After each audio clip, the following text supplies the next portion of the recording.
tous, c'est Christophe. On se retrouve pour une nouvelle vidéo de présentation de mon mini tour qui vient de chez... Enfin, que j'ai commandé sur AliExpress mais qui vient de Chine. Donc je vais vous présenter la petite bête. C'est un mini tour qui permet d'usiner quelques petits matériaux, genre l'aluminium, les métaux tendres.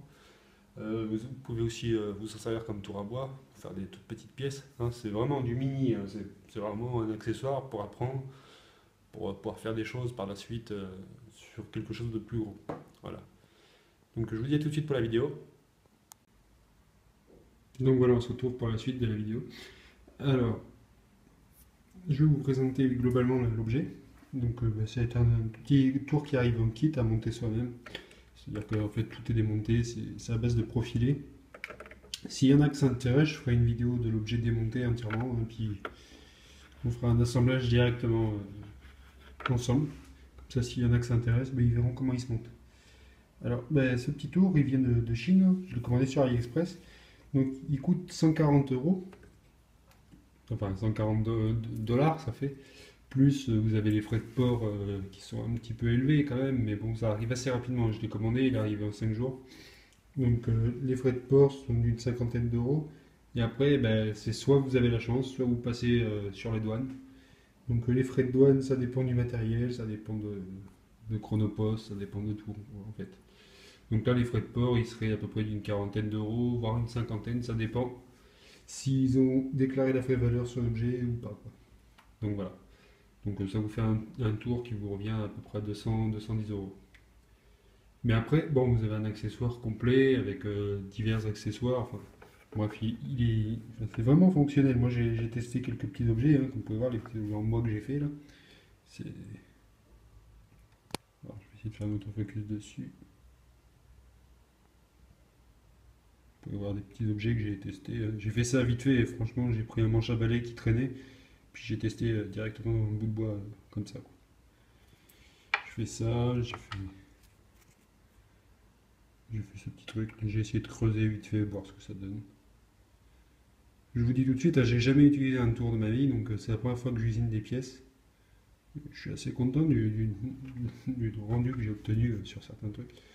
Là, j'ai réussi à faire une espèce d'arrondi en découpant dans le bois directement. Voilà. On dirait des espèces, comme dirait ma copine, on dirait des espèces de pièces d'échiquier. Ça peut être sympa, faire un échiquier pour tester. Je trouve que c'est vraiment sympa comme truc. On peut faire des pièces sympathiques avec.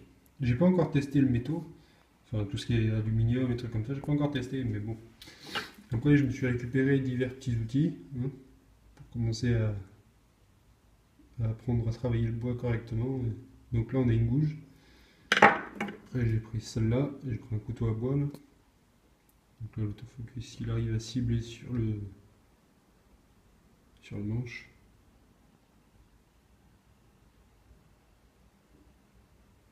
Enfin bref, on va avoir des lames comme ça. Je ferai des petites vidéos du travail du bois en temps réel pour vous montrer ce que ça donne.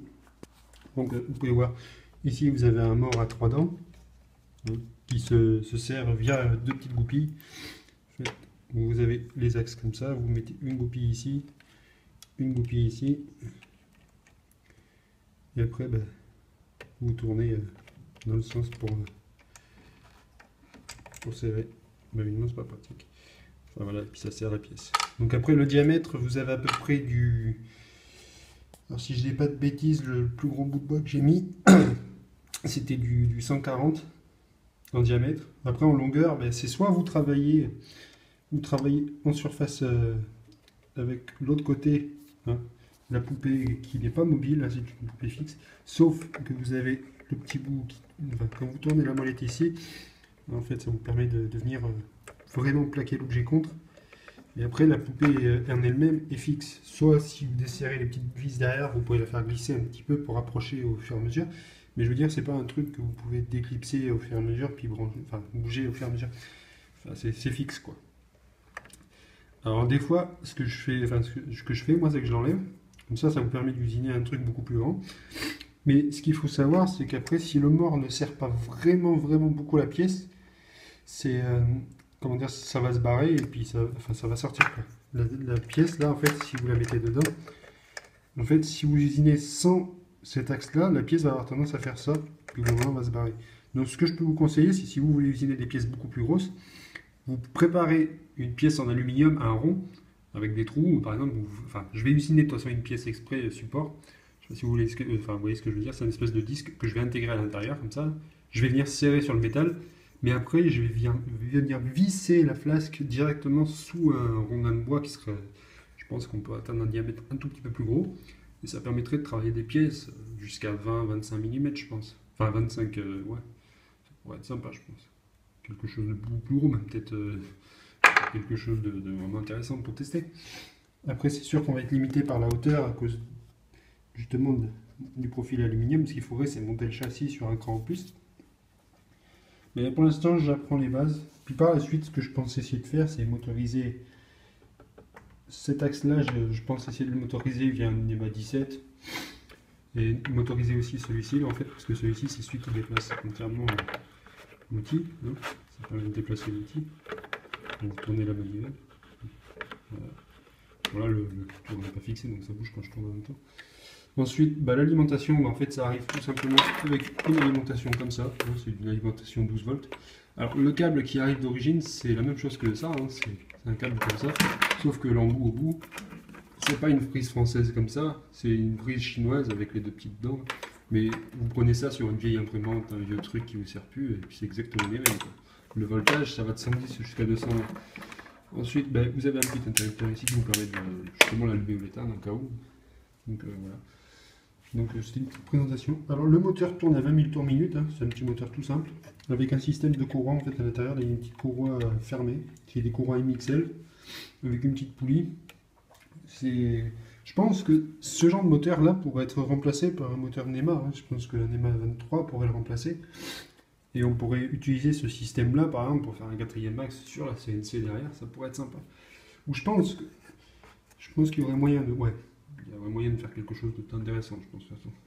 C'est mon but par la suite d'essayer d'usiner dans ces axes-là, mais en même temps, après, avec la CNC, on peut venir travailler les pièces, genre pour fabriquer des poulies, fabriquer des pièces qui seraient, enfin, forcément, enfin, qu'on aurait besoin de creuser dans tous les sens, quoi, et qu'on ne pourrait pas faire sur un plan à plat. Voilà. Donc c'était la petite présentation de la CNC, enfin, pas de la CNC, du Mini-Tour, hein, qui venait de Chine. Je vous mettrai un lien dans la description si vous voulez jamais en acheter, enfin si jamais vous voulez en acheter un truc comme ça. Il y a pas mal de petits outils sur leur site. C'est que des petits outils comme ça qui se montent par kit. Il y a des mini-tours, des mini-perceuses à colonne, il y a des mini-tours comme ça, il y a des mini-ponceuses. Il y a pas mal d'outils à main. Et je pense que pour quelqu'un qui fait du modélisme ou autre chose, ça pourrait être intéressant de fabriquer, je sais pas, des petites cabanes, des petits trucs pour faire un décor. Même pour leurs enfants, ça pourrait être bien faire des petits jouets en bois. Ça peut être sympa, même pour apprendre aux enfants au bricolage et tout. Donc voilà. Petit tour d'horizon vite fait. Avec une petite mise à jour de mon petit coin de bricolage. Je me suis mis un petit établi. Là-bas, il y a l'imprimante qui est là-bas. La CNC, elle n'est pas encore finie parce que je suis en train de le faire modifier pas mal de choses dessus. Derrière, on peut apercevoir un châssis avec un système Core XY pour les imprimantes 3, enfin pour une imprimante 3D que je suis en train de tester et de fabriquer. Là-haut, j'ai mon Delmax qui est tout démonté. Au final, je suis en train de revoir tout mon parc de matériel. Je suis en train de tout modifier. Donc là, pour l'instant, c'est vraiment le bazar. Il y a que ma Prusa qui est encore là, qui travaille de temps en temps pour m'imprimer des pièces. Et là, pour l'instant, je suis en train de vraiment faire un gros tri dans tout ce que j'ai, parce que j'ai maintenant une vingtaine de moteurs, j'ai de quoi monter plusieurs imprimantes, mais je vais voir ce que je vais faire. Vous pouvez voir ici un lot de boutons stop d'arrêt d'urgence. J'en ai d'avance, donc si jamais quelqu'un en veut, n'hésitez pas à poser des questions. Puis, voilà. Petit bouton d'arrêt d'urgence, j'ai des prises aviation, hein, pour faire les câblages, pour faire une